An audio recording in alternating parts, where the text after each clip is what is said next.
Bismillahirrahmanirrahim. Assalamu alaikum dear students. Welcome to the online NMD CAT session of Stars Academy Head Office Johor Town. Today we are going to discuss stoichiometry. Stoichiometry is the science which describes the quantitative relationship between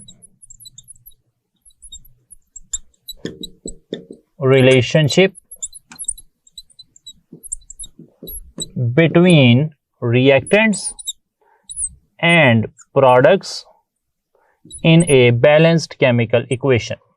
एक balanced chemical equation में कितने mass of reactant से कितना mass of product बनेगा, कितने moles of reactant से कितने moles of product बनेंगे, कितने वॉल्यूम ऑफ रिएक्टेंट से कितना वॉल्यूम ऑफ प्रोडक्ट बनेगा। अगर हम ये अंदाज़ा लगाना चाह रहे हैं तो हमें स्टडी करनी पड़ेगी स्टोइकियोमेट्री, जो कि जैसा कि मैंने कहा explains the quantitative relationship between reactants and products in a balanced chemical equation. To study stoichiometry, we have some assumptions, and the assumptions are, जो assumptions यहाँ पर ज़रूरी हैं stoichiometry को पढ़ने के लिए, वो हैं कि number 1, all reactants are converted into products. जितने भी reactants हैं वो definitely product बनाएंगे और product के अलावा कुछ नहीं बनाएंगे। And the second condition is no side reaction occurs. तो दो कंडीशंस यहाँ पर ऑब्जर्व होती हैं या दो एजम्पशंस हम मानते हैं स्टोइकियोमेट्री में to explain the quantitative relationship between reactants and products. For example, अगर हम ये कह रहे हैं कि एल्यूमिनियम जो है उसके आपने 4 मोल रिएक्शन में इस्तेमाल किए हैं तो उससे कितना प्रोडक्ट बनेगा। अगर हम ये थ्योरेटिकल अंदाज़ा लगाना चाह रहे हैं तो हमें ये मानना पड़ेगा कि 4 के 4 एल्यूमिनियम जो हैं वो रिएक्शन में हिस्सा ले रहे हैं, वो कोई साइड प्रोडक्ट नहीं बना रहे। तभी हम एक्सप्लेन कर सकते हैं कि अगर आपके पास 4 मोल ऑफ एल्यूमिनियम है, वो रिएक्शन कर रहे हैं ऑक्सीजन से, तो आखिर वो कितना एल्यूमिनियम ऑक्साइड जो है वो बना सकते हैं। अगर हम ये मानेंगे कि all the reactants are completely converted into products and no side reaction occurs, तो फिर हम अज्यूम करके कैलकुलेशन कर सकते हैं। लेकिन हो सकता है एक्चुअल में जब एक्सपेरिमेंट हो तो एल्यूमिनियम जो है वो रिएक्शन के लिए इस्तेमाल ही ना हो, एल्यूमिनियम गिर जाए, एल्यूमिनियम टूट जाए, मतलब वो जो है वो कोई रिएक्शन साइड रिएक्शन में इस्तेमाल हो जाए। एल्यूमिनियम जो है वो आप जब इस्तेमाल कर रहे थे वहाँ पर कोई डेंजरस केमिकल पड़ा हो, उससे मिल जाए। तो ये सारी चीज़ें जो हैं आपकी जो एक्चुअल वैल्यू आएगी, जो अब जब आप एक्सपेरिमेंट करेंगे तब जो वैल्यू आएगी उसे अफेक्ट करेंगी। लेकिन जब आप स्टोइकियोमेट्री पढ़ रहे होते हैं तो you assume that all the reactants are completely converted into products, तो आप फाइनलाइज कर सकते हैं कि असल में जो है वो क्या रिलेशनशिप है रिएक्टेंट और प्रोडक्ट के दरमियान। एक और सादी एग्जांपल कर लेते हैं। फॉर एग्जांपल, अगर आप यहाँ मार्केट में कोई भी एक आइटम ऐसे डबल जो आपके पास ब्रेड होती है, ब्रेड जो है इट इज़ अराउंड 120 रुपीज़, जो लार्ज ब्रेड आजकल आ रही है, तो लार्ज ब्रेड 120 रुपीज़ की है। आप घर से निकलते हैं, यू हैव 240 रुपीज़, और फिर आप जो है एक्सपेक्ट कर रहे हैं, यू एक्सपेक्ट आपकी जो स्टोइकियोमेट्री है, आपका रिएक्टेंट है 240 rupees and you want to buy breads, तो most likely you will buy 2 breads. तो वो जो 2 ब्रेड्स आप खरीदेंगे, पैक्स ऑफ ब्रेड जो आप खरीदेंगे, पूरी डबल रोटी खरीदेंगे जिसे कहते हैं, तो वो आप 2 किस बुनियाद पर, आप घर से क्या सोच के निकले हैं, आप 2 खरीदेंगे। आपको 2 का आइडिया कैसे आ गया? इसलिए कि आप अज्यूम कर रहे हैं कि all the reactants will be converted into product, यानी कि आप सारे पैसों से ब्रेड ही खरीदेंगे, नो साइड रिएक्शन अकर्स, आप कोई अपनी इधर उधर की चीज़ जो है वो नहीं खरीदेंगे। तब फिर डेफिनेट होगी आपकी स्टोइकियोमेट्री कि आपने रिलेशन बनाया 240 rupees were given to you and you would definitely buy 2 breads out of this money. सही है जनाब। तो इस तरह हम जो है ना ये अज्यूम करते हैं कि स्टोइकियोमेट्री में all the reactants are completely converted into products and no side reaction occurs. अच्छा, स्टोइकियोमेट्री के अंदर ना कुछ लॉज भी ओबेड होते हैं, कुछ लॉज अगर ओबे ना हो तो हम स्टोइकियोमेट्री को ऑब्जर्व नहीं कर सकते। तो हम मेंशन कर लेते हैं कि which laws are obeyed during stoichiometric calculations. तो number 1 is law of conservation of mass. Law of conservation of mass जो है वो हमें ये बताता है कि जो रिएक्टेंट्स हैं वो जब रिएक्ट करेंगे तो उनसे जो प्रोडक्ट बनेगा इस होल प्रोसेस के दौरान मास चेंज नहीं होगा। और दूसरा जो है उसे आप कहते हैं लॉ ऑफ डेफिनेट प्रोपोर्शंस, यानी कि जो रिएक्टेंट हैं वो जिस रेशो में उन्हें मिलना चाहिए, फॉर एग्जांपल वाटर बनाने के लिए हाइड्रोजन और ऑक्सीजन 2:1 में मिलते हैं। हाइड्रोजन और ऑक्सीजन देख लें, 2 हाइड्रोजन और 1 ऑक्सीजन मिलकर वाटर बनाते हैं। तो जब स्टोइकियोमेट्री कैलकुलेशंस की जाएंगी तो we believe that law of definite proportions is obeyed, यानी कि हाइड्रोजन और ऑक्सीजन जिस रेशो में मिलने चाहिए पानी बनाने के लिए उसी में मिलेंगे, उससे ज़्यादा या कम, यानी कि 2 हाइड्रोजन्स 2 ऑक्सीजन्स, ये कम्बिनेशन नहीं होगा, 2 हाइड्रोजन 1 ऑक्सीजन से ही मिलेंगे।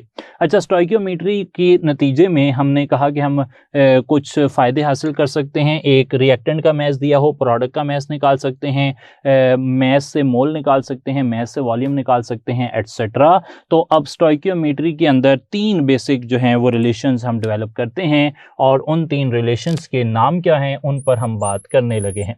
साथ मैंने ये किया है कि हर एक रिलेशन के लिए एक रिप्रेजेंटेटिव एग्जांपल जो है वो मैं खुद यहाँ पर सॉल्व कर दूंगा और उसके बाद फिर बाकी जो है हम एग्जांपल्स की फॉर्म में आपसे डिस्कस कर लेंगे। तो पहला रिलेशन स्टोइकियोमेट्री से जो हम स्टडी करते हैं वो है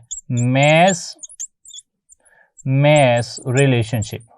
It means that you are provided with mass of one substance and you are asked to find out the amount of another substance. एक चीज की अमाउंट दी गई होगी, दूसरी चीज का मैस निकालना होगा।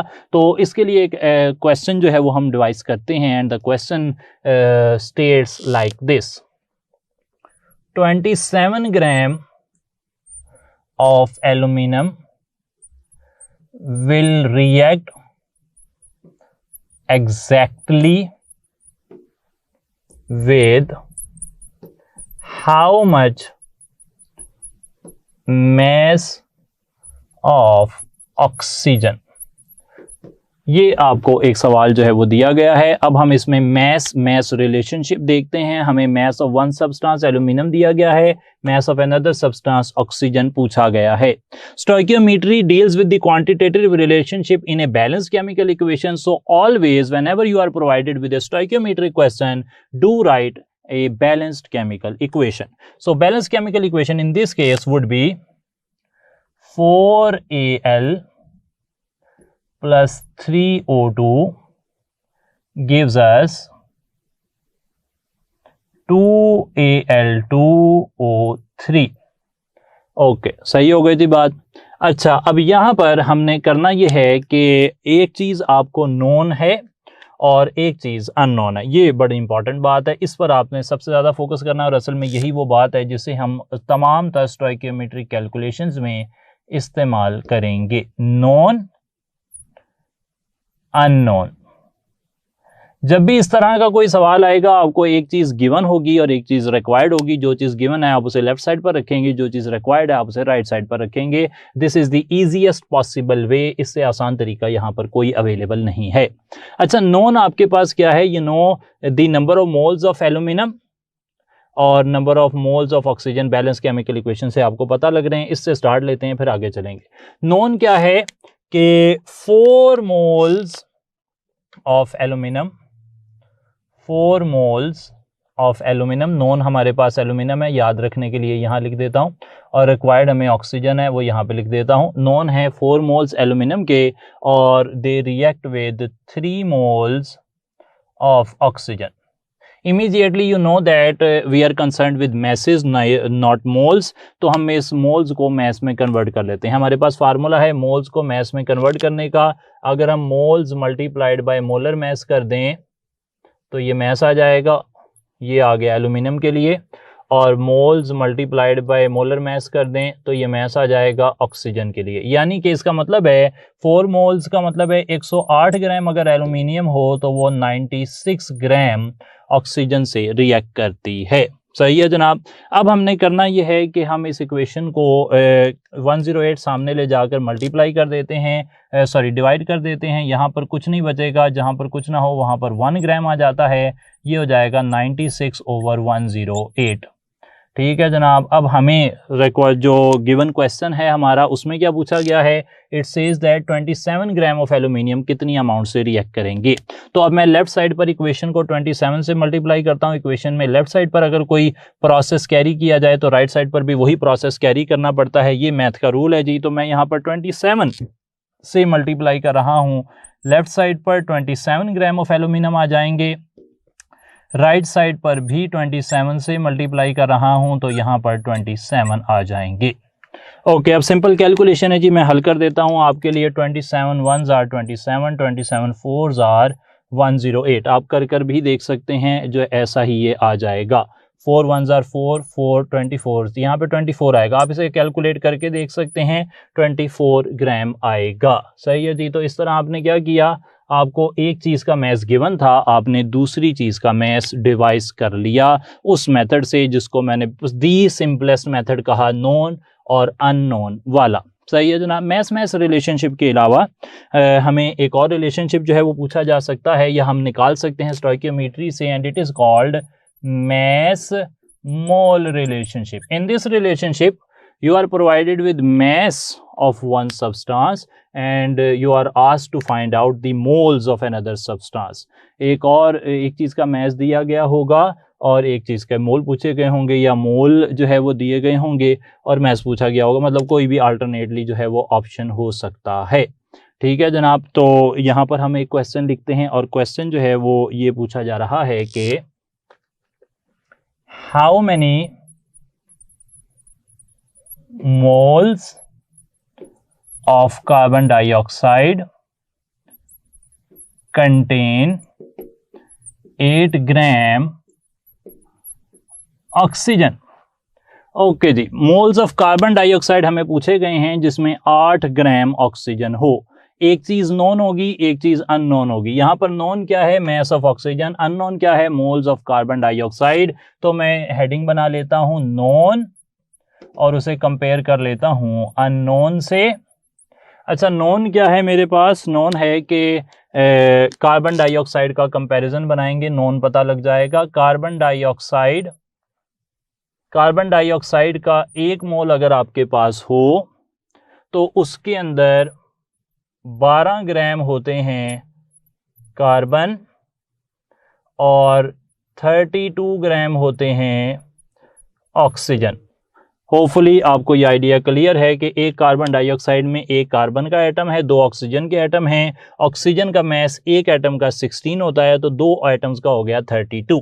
क्लियर हो गई जी बात। तो अब यहाँ पर हमारे पास नोन क्या है कि अगर आपके पास 32 ग्राम ऑक्सीजन है, 32 ग्राम ऑक्सीजन है, तो वो मौजूद होते हैं 1 मोल ऑफ कार्बन डाइऑक्साइड में। फेयर इनफ जी, बिल्कुल क्लियर है। देख लें आपके, मैंने कहा कि according to the balanced data के मुताबिक 1 मोल कार्बन डाइऑक्साइड के अंदर 12 ग्राम कार्बन होते हैं, 32 ग्राम ऑक्सीजन होते हैं। जब मैं नॉन वैल्यू ऑक्सीजन, नॉन मुझे ऑक्सीजन है ये मैंने अंदाज़ा लगाया हुआ है, और क्योंकि गिवन क्वेश्चन में जो अमाउंट दी गई है वो ऑक्सीजन नॉन है और कार्बन डाइऑक्साइड के मोल्स निकालने हैं तो वो अननोन कैलकुलेट होगा। अच्छा, ऑक्सीजन के 32 ग्राम हो तो कार्बन डाइऑक्साइड के कितने मोल बनते हैं, 1 मोल बनते हैं। अगर मैं इस 32 ग्राम को सामने ले जाता हूं तो ये डिवाइड हो जाएगा, और जब ये डिवाइड होगा तो equation will take the form 1 gram. जब यहाँ पर कुछ नहीं होता, 32 सामने चला जाएगा, इधर 1 बचेगा जी। 1 मोल डिवाइडेड बाय 32, और हमें गिवन जो यहाँ पर सवाल है उसमें 8 ग्राम ऑक्सीजन के हिसाब से कैलकुलेशन पूछी गई है। तो जब मैं मल्टीप्लाई करता हूँ लेफ्ट साइड पर 8 ग्राम से, तो मुझे राइट साइड पर भी 8 से मल्टीप्लाई करना है, और यहाँ से जो जवाब आ जाता है वो है 1/4 मोल्स, या फिर जिसे 0.25 मोल्स भी कहते हैं। तो हमें पता लगा कि 8 ग्राम जो ऑक्सीजन है वो 0.25 मोल्स के अंदर पाए जाते हैं। क्लियर हो गई जी बात। तो इस तरह मास मोल रिलेशनशिप काम करता है। Important thing is that you should find out which thing is known, which thing is unknown, और उसे आप सिंपल एक जो है वो यूनिटी मेथड से, इसे यूनिटी मेथड कहते हैं। 4th 5th स्टैंडर्ड में ये चीज़ आपको बआसानी मिल जाती है, उससे आप इसे सॉल्व कर रहे हैं, और इससे सिंप्लीफाई हम इसे कर भी नहीं सकते और होना भी नहीं चाहिए। ये बड़ी आसान सी एक कैलकुलेशन है। अच्छा, तीसरा रिलेशनशिप जिसके बारे में हम कंसर्न्ड हैं according to stoichiometry, it is known as mass volume relationship, यानी कि हमें एक चीज़ का मैस दिया गया होगा, दूसरी चीज़ का वॉल्यूम पूछा गया होगा, या एक चीज़ का वॉल्यूम दिया गया होगा, दूसरी चीज़ का मैस पूछा गया होगा। तो अगर इस तरह के सवालों की बात करते हैं हम, तो उसमें क्या हो सकता है, उसके लिए एक एग्जांपल कोट करते हैं। एक क्वेश्चन इस तरह किया जा सकता है कि volume occupied by 1.4 gram nitrogen at STP is. अच्छा जी, volume occupied by 1.4 gram nitrogen at STP। अब यहाँ पर आप अंदाज़ा दो बारी कर चुके हैं, तो हो चुका है आपको अंदाज़ा कि जो नोन है वो मैस ऑफ नाइट्रोजन है और जो रिक्वायर्ड है वो वॉल्यूम ऑफ नाइट्रोजन है। तो हमें बनानी चाहिए एक रिलेशनशिप जिसमें एक चीज़ नोन होगी और एक चीज़ अननोन होगी। अच्छा, जो चीज़ नोन है हमारे पास वो क्या है, वो है मैस, मैं स्मॉल m मेंशन कर देता हूँ। जो रिक्वायर्ड है वो वॉल्यूम है। हमें बैलेंस्ड डाटा के मुताबिक क्या पता है, we know that 1 mole of an ideal gas at STP occupies a volume of 22.414 decimetre cube. एक मोल किसी आइडियल गैस का उसका वॉल्यूम कितना होता है, 22.414 डेसीमीटर क्यूब। तो नाइट्रोजन के एक मोल का वॉल्यूम भी 22.414 डेसीमीटर क्यूब होगा। नाइट्रोजन का एक मोल अगर आप उसका मैस निकालें तो वो आता है 14 एक N का, 14 दूसरे N का, तो 28 ग्राम नाइट्रोजन का मोलर मैस आता है। यानी कि 28 ग्राम अगर नाइट्रोजन के होंगे तो they will occupy a volume of 22.414 decimetre cube. Next step आप समझ चुके होंगे कि 28 को मैं सामने ले जाकर डिवाइड करूंगा। 1 gram will occupy a volume of 22.414 decimetre cube divided by 28। और अब जो सवाल पूछा गया है उस वैल्यू को मैंने यहाँ पर लिखना है, यानी कि 1.4 ग्राम से मैं लेफ्ट साइड पर मल्टीप्लाई करता हूँ और सेम डिजिट 1.4 को मैं राइट साइड पर मल्टीप्लाई कर देता हूँ। आप जब इसे हल करते हैं तो इसे हल करके आपको वैल्यू मिलती है 1.12 डेसीमीटर क्यूब। तो एक चीज़ का मैस गिवन था, आपने उससे वॉल्यूम निकाल लिया। इस तरह आप कोई भी रिलेशन जो है ना वो डेवलप कर सकते हैं। मैस दिया गया है, मोल निकाल सकते हैं, मोल दिए गए हैं, मैस निकाल सकते हैं, वगैरह वगैरह। अच्छा, स्टोइकियोमेट्री के अंदर ना जो बैलेंस्ड केमिकल इक्वेशन हम इस्तेमाल करते हैं, उस बैलेंस्ड केमिकल इक्वेशन के बारे में भी याद रख लें कि stoichiometry deals with balanced chemical equation, लेकिन जो केमिकल इक्वेशन है the chemical equation, it has flaws। इसमें कुछ खराबियां होती हैं और वो खराबियां ये हैं कि केमिकल इक्वेशन जो होती है it does not tell us about the rate of reaction or enthalpy of reaction or mechanism of reaction। Mechanism of reaction भी इससे पता नहीं लगता। और केमिकल रिएक्शन जो इक्वेशन है, it can be written for reaction not possible practically. एक ऐसा रिएक्शन जो प्रैक्टिकली पॉसिबल नहीं है, आप उसके लिए भी केमिकल इक्वेशन लिख सकते हैं। ये कुछ ड्रॉबैक्स हैं, खराबियां हैं केमिकल इक्वेशन की, जनरली पता होनी चाहिए। एक बात याद रहे कि कुछ लोग ऐसा सोच सकते हैं कि केमिकल इक्वेशन जो है वो एंथैल्पी को तो शो करती है, लाइक थर्मोकेमिस्ट्री में तो उसे थर्मोकेमिकल इक्वेशन कहते हैं। थर्मोकेमिकल इक्वेशन में जो टेम्परेचर वाला फैक्टर और जो फिजिकल स्टेट्स ऑफ रिएक्टेंट्स हैं और जो एंथैल्पी है उसे ऐड किया जाता है। एक सिंपल केमिकल इक्वेशन जो है वो हीट चेंजेस को इन्वॉल्व नहीं करती। फॉर एग्जांपल आप यहाँ पे देख लें, एल्यूमिनियम ऑक्साइड बना रहा है, it is a chemical equation, इसमें कोई टेम्परेचर वगैरह की बात नहीं हुई है।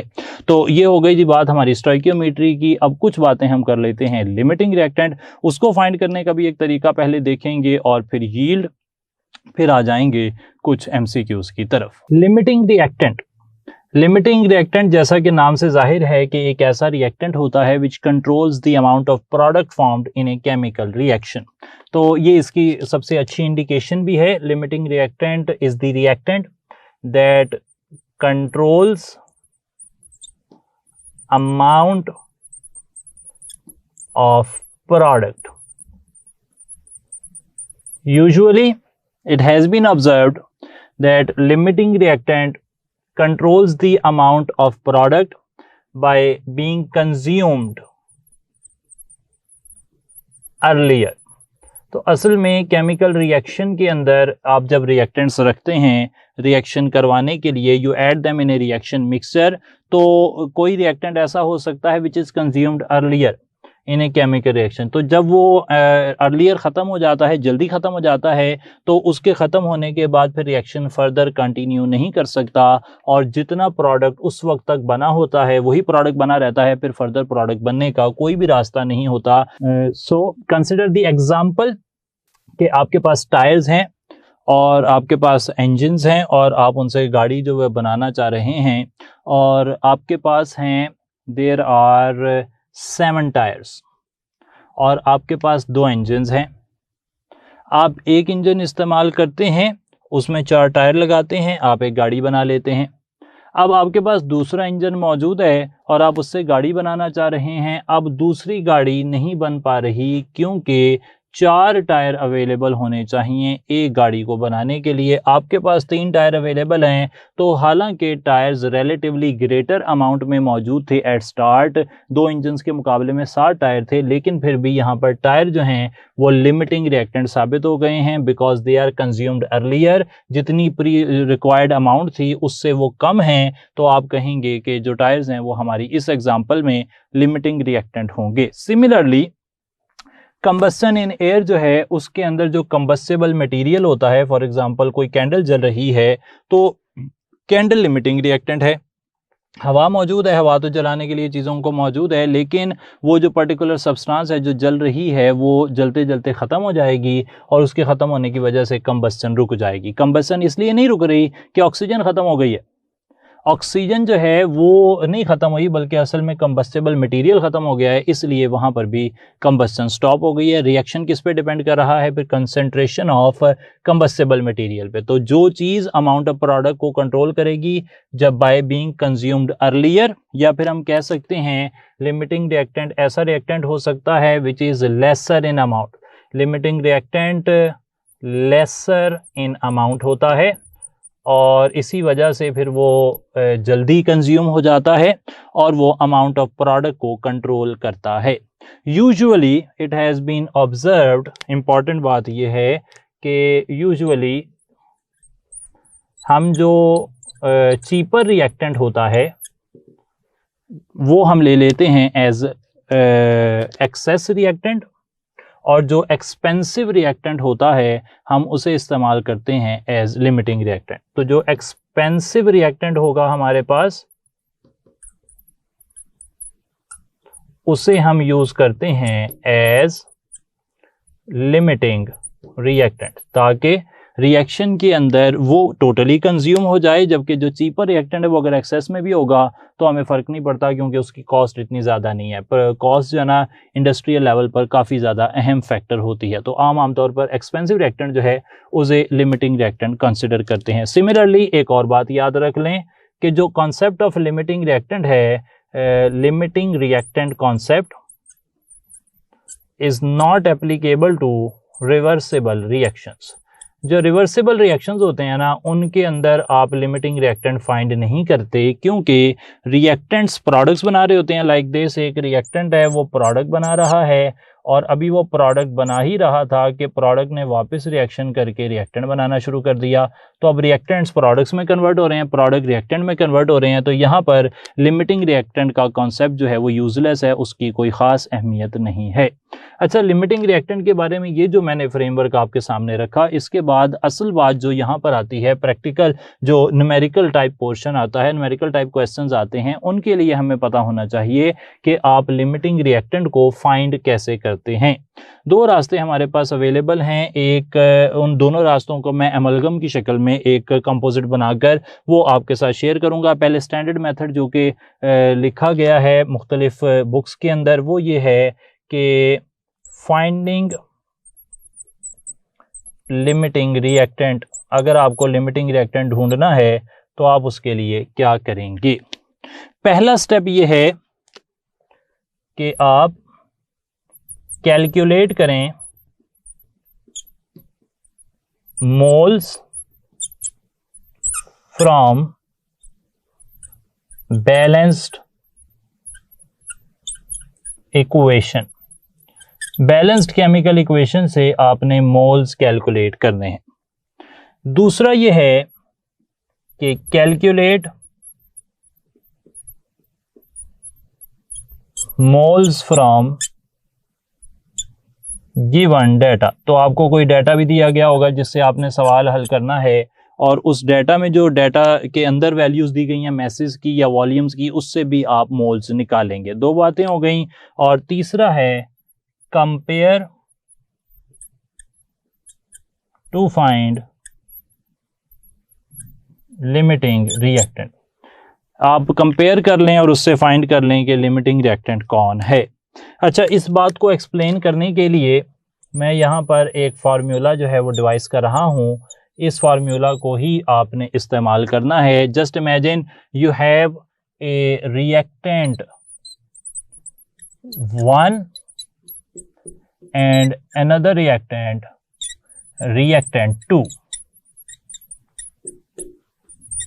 दो रिएक्टेंट हैं, एक रिएक्टेंट है रिएक्टेंट 1 और एक रिएक्टेंट है रिएक्टेंट 2। आपको उनमें से पता करना है कि कौन लिमिटिंग रिएक्टेंट है। तो तरीका ये होगा कि आपको क्वेश्चन के अंदर दोनों का मैस गिवन होगा, आप उस मैस गिवन को ऊपर रख दें, दूसरे का भी मैस गिवन ऊपर रख दें, इसको डिवाइड कर दें मैस फ्रॉम बैलेंस्ड इक्वेशन से,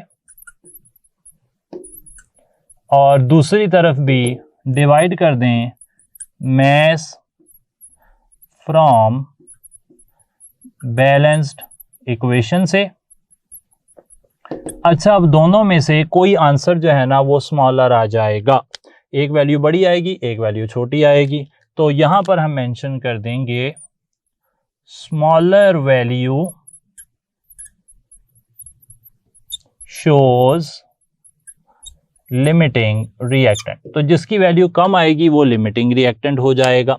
अच्छा, इस बात को एक्सप्लेन करने के लिए मैं एक एग्जांपल भी कोड कर रहा हूं। आज जैसा कि आप देख रहे हैं कि मैं ज़्यादातर एग्जांपल्स खुद सॉल्व कर रहा हूं, और ख़ुद सॉल्व करने का मकसद ये है कि आपको पूरा प्रोसेस समझाया जाए, क्योंकि इस तरह की एग्जांपल्स आपको न्यूमरस मिल जाएंगी। किसी भी बुक में आप देख लें, पास पेपर में देख लें, इस तरह की एग्जांपल्स भरी पड़ी हैं जो किस तरह इन्हीं फार्मूलाज से होती हैं। लेकिन जो स्टूडेंट्स हैं हमारे, वो इन फार्मूलाज को अंडरस्टैंड नहीं कर पाते, इन ट्रिक्स को अंडरस्टैंड नहीं कर पाते। तो आज का मेरा काम ये है कि मैं इन एग्जांपल्स को एक एक करके खुद से एक्सप्लेन कर रहा हूं। आप रिवाइंड कर सकते हैं, दोबारा देख सकते हैं, जहां पर समझ ना आए तो आप ऐप में पूछ सकते हैं, तो उसको हम एक्सप्लेन कर देंगे, ताकि आप कोई भी एग्जांपल इस तरीके से अगर सॉल्व करें तो इंशाल्लाह कोई प्रॉब्लम ना हो।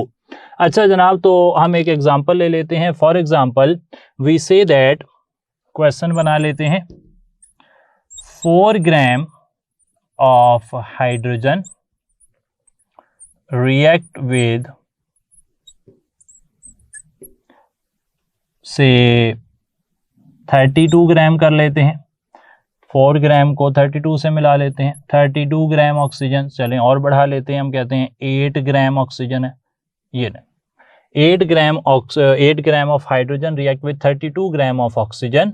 अब सवाल ये है कि which of these is the limiting reactant. अच्छा, 8 ग्राम हाइड्रोजन है, वो 32 ग्राम ऑक्सीजन से मिल रही है। आपने बताना है कि इन दोनों में से लिमिटिंग रिएक्टेंट कौन है। 4 ऑप्शन कोई भी बनाए जा सकते हैं, say hydrogen is the limiting reactant, oxygen is the limiting reactant, both are limiting reactant, there is no limiting reactant. तो कुछ भी ऑप्शन बन सकते हैं। तो फिलहाल जो पॉइंट है वो इस फार्मूला को अप्लाई करने का तरीका देखना है।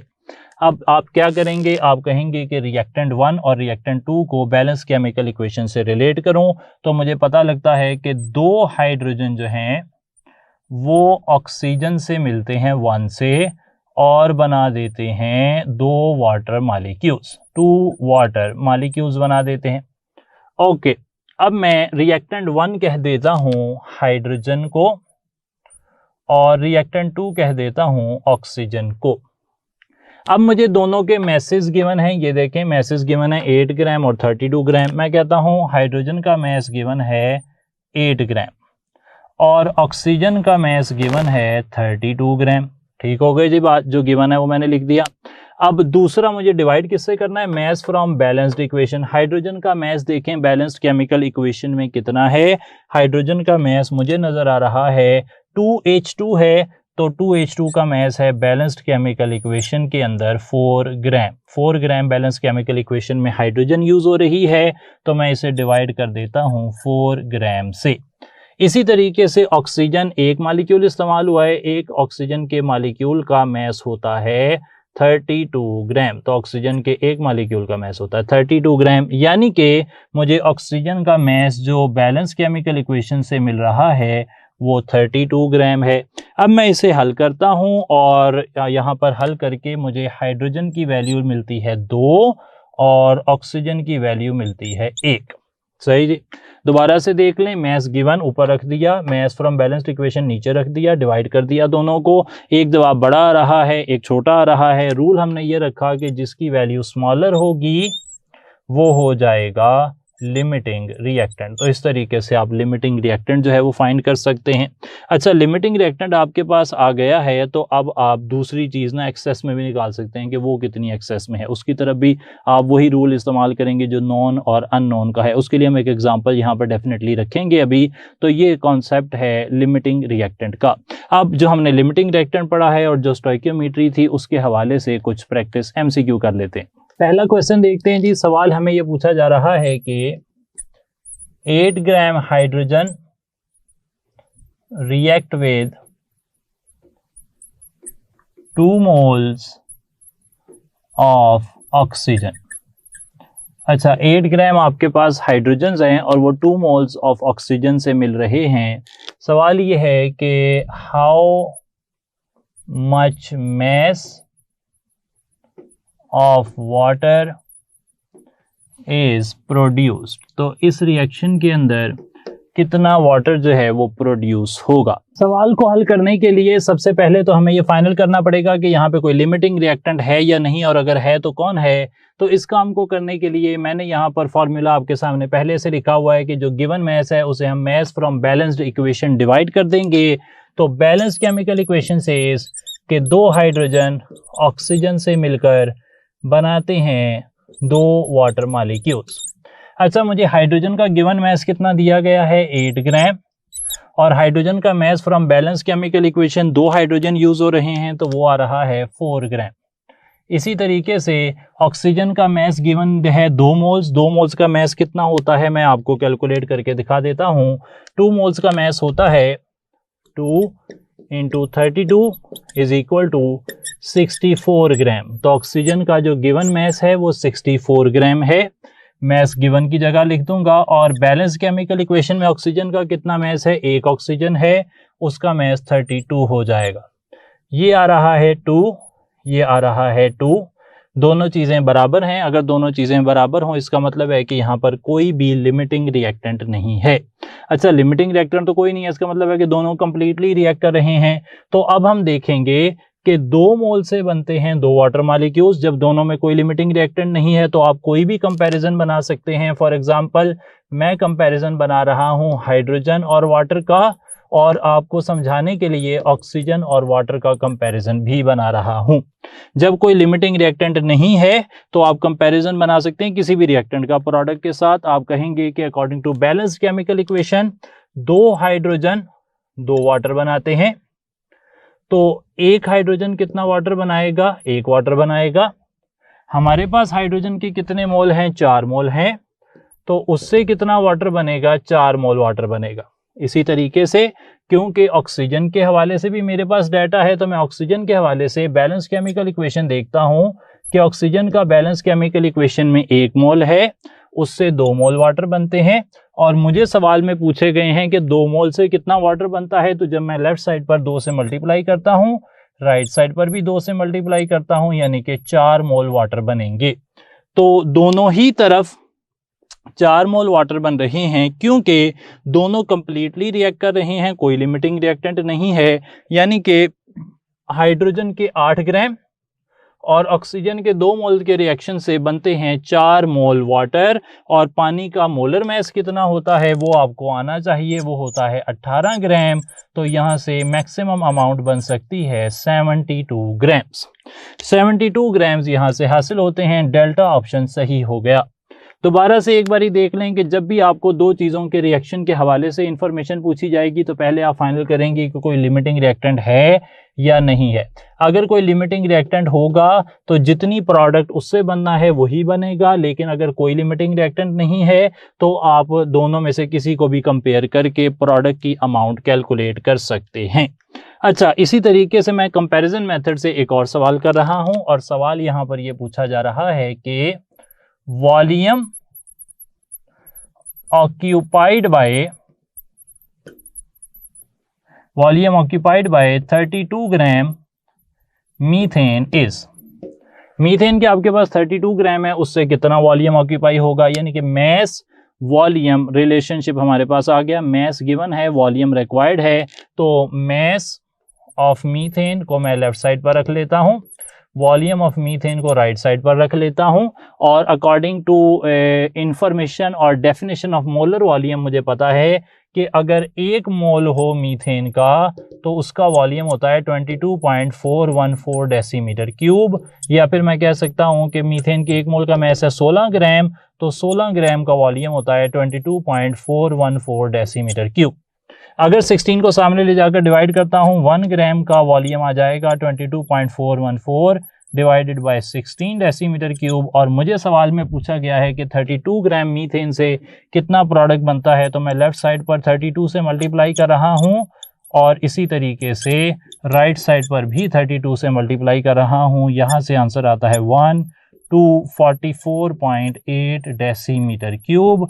और ये आंसर मेरे पास मौजूद है बीटा ऑप्शन में। आपने देखा कि अगेन मैंने कंपैरिजन मेथड को ही इस्तेमाल किया है और उससे मैं अपना आंसर जो है वो निकाल रहा हूँ। बार बार कंपैरिजन मेथड की जिक्र करता रहता हूँ मैं, और उसकी बात इसलिए की जाती है कि आपको जो है ना पता लगे कि किस तरह एक आसान से तरीके से आप कोई भी सवाल जो है वो हल कर सकते हैं। क्लियर हो गई जी बात। अच्छा, एक और सवाल अब यहाँ पर लिख लेते हैं कि मीथेन ऑक्सीजन से रिएक्ट कर रही है और बना रही है कार्बन डाइऑक्साइड और वाटर मॉलिक्यूल्स। सवाल यह है कि how many moles of water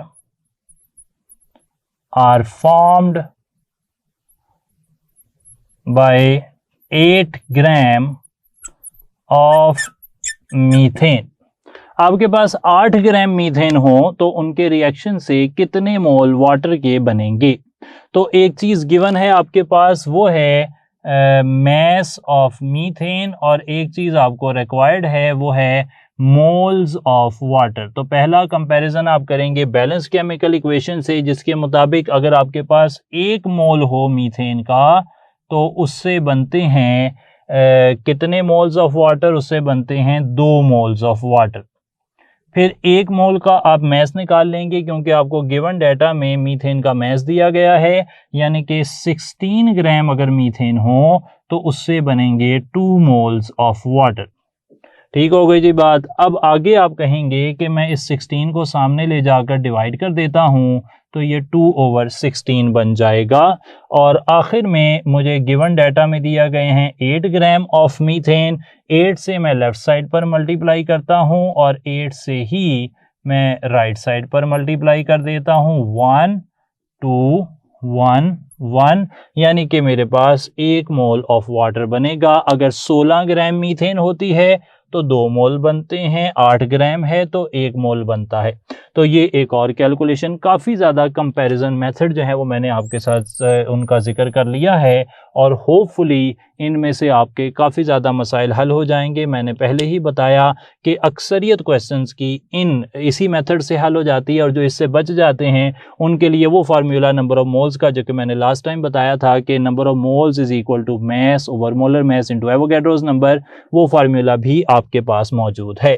जाते जाते हम बात कर रहे हैं यील्ड की। एक और छोटा सा कॉन्सेप्ट है यील्ड, जो है इसे आप कह सकते हैं कि quantity of product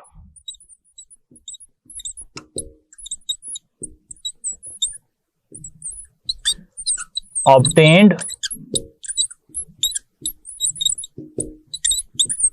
in a chemical reaction। एक केमिकल रिएक्शन में जो प्रोडक्ट की मिकदार बन रही है उसे आप यील्ड कहते हैं। यील्ड दो टाइप की हो सकती है, एक को आप कहते हैं थियोरेटिकल यील्ड और एक को आप कहते हैं एक्चुअल यील्ड। अच्छा, थियोरेटिकल यील्ड जो होती है ना, ये होती है मैक्सिमम अमाउंट ऑफ प्रोडक्ट, ये ना मैक्सिमम अमाउंट ऑफ प्रोडक्ट होती है, और ये कैलकुलेट की जाती है फ्रॉम बैलेंस्ड इक्वेशन। सही है जी, इसमें कोई तजर्बा नहीं किया जाता, इसमें सिर्फ आप बैलेंस केमिकल इक्वेशन से वैल्यू निकाल लेते हैं। इसके मुकाबले में जो एक्चुअल यील्ड है ये निकाली जाती है एक्सपेरिमेंटली। ये एक्सपेरिमेंटल क्वांटिटी या एक्सपेरिमेंटल अमाउंट होती है। अच्छा, ये बात तो पक्की है कि जो एक्चुअल यील्ड है वो हमेशा ही थियोरेटिकल यील्ड से कम होती है। तो याद रख लें कि थियोरेटिकल यील्ड जो है ये हमेशा ज़्यादा होती है और एक्चुअल यील्ड जो होती है ये हमेशा कम होती है। इस बात की कुछ वजूहात हैं और वो मैं आपसे जिक्र कर लेता हूँ। एक वजह तो ये है कि थियोरेटिकल यील्ड एक्चुअल यील्ड से ज़्यादा होती है या एक्चुअल यील्ड थियोरेटिकल यील्ड से कम होती है ड्यू टू मैकेनिकल लॉसेस, यानी कि जब तजर्बा कर रहे होते हैं तो उसके दौरान प्रोसेसेस हैं जिनमें प्रोडक्ट हर बारी एक क्रूसिबल से या एक जो भी आपके पास स्टेंसिल है उसमें से दूसरे में आप शिफ्ट कर रहे हैं, तो वहाँ पर लॉस हो सकता है। आपके पास कोई साइड रिएक्शंस हो सकते हैं जो कि प्रोडक्ट को ए से बी बनना है फॉर एग्जांपल, और ए से बी आपका मेन प्रोडक्ट है, लेकिन ए से अगर सी बन जाता है तो ये साइड प्रोडक्ट है, ये आपका जो रिएक्टेंट है वो ज़ाया हो गया है। साइड रिएक्शंस हो सकते हैं, और इसी तरीके से इनएक्सपीरियंस्ड वर्कर जो है ना वो भी काम करता है लॉस करवाने के लिए, यानी कि यील्ड को कम करवाने के अंदर उसका भी किरदार है। अलबत्ता जो भी प्रोसेस हो, जो भी मसला हो जिसकी वजह से एक्चुअल यील्ड थ्योरेटिकल यील्ड से कम होती है, we are interested in the percentage yield. हम जो है वो एफिशिएंसी ऑफ रिएक्शन पर यकीन रखते हैं, और जो एफिशिएंसी होती है ऑफ रिएक्शन इसे आप मेंशन करते हैं परसेंटेज यील्ड, और परसेंटेज यील्ड इक्वल होती है actual yield over theoretical yield multiplied by 100 के। एक्चुअल यील्ड जो है वो आप एक्सपेरिमेंट से निकालते हैं, जबकि theoretical yield balanced chemical equation से निकाली जाती है। फॉर एग्जांपल हम ऐसे मिसाल दे सकते हैं कि आपके पास दो हाइड्रोजन हैं, एक ऑक्सीजन से मिल रहे हैं, बना रहे हैं दो वाटर मॉलिक्यूल। तो इस रिएक्शन के अंदर जो थ्योरेटिकल यील्ड होगी हमारी वाटर की, इस रिएक्शन के अंदर 2 मोल ऑफ हाइड्रोजन और 1 मोल ऑफ ऑक्सीजन के लिए वो है 36 ग्राम, यानी कि अगर 2 mole of hydrogen 1 mole oxygen से मिलें तो 36 ग्राम वाटर बन सकता है। ये हमारी थ्योरेटिकल यील्ड है।